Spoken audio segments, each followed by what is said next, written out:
Over the past few years, museums have digitized their collections. So that means transferring their catalogs from physical paper trail into computers. And as they did that, they have often made images, taken photos of their objects, and written some text referring to specific properties of the objects. But what often happened was that there was no standard set of properties or set of values for these properties. And these have become very important as experts seek to search through large archives to find specific objects with specific information, specific properties. So one approach that we have taken in this project is to use whatever information we have in terms of text inside the archives of the museums and try to infer specific properties that are valuable to experts.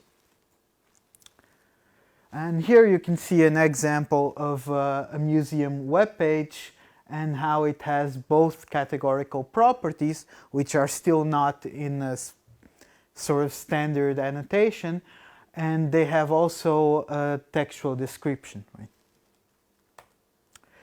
And here is an example of our tool that we built called the SilkNow text classification tool.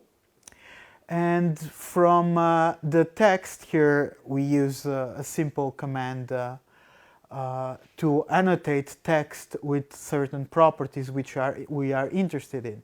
So we can infer from the text that we took from the museum webpage that the object it refers to was made in Great Britain, that it was done by embroidering and using silk and linen.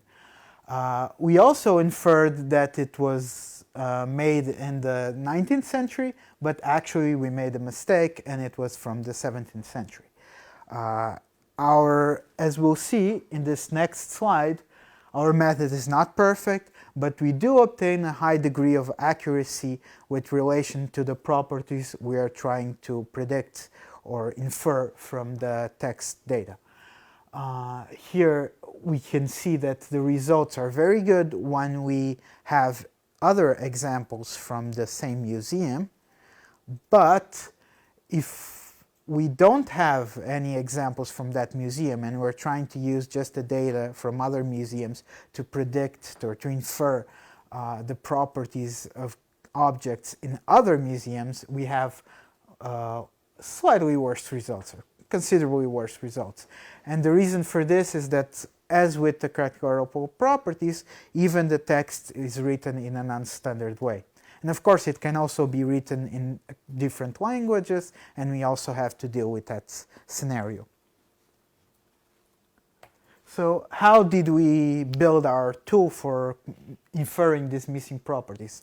So we treated the problem as a text classification problem, and we use the text description and feed it into a model, a machine learning model.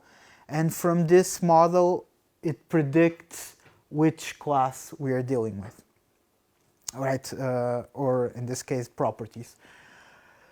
We train or learn how to do this from examples in the museum which are correctly labeled, so which have their properties explicit. And then we can also evaluate from this kind of data. We use an algorithm that's called a convolutional neural network. And the model is cross-lingual because we use cross-lingual embeddings.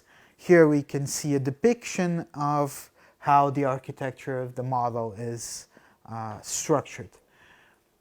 And that's it.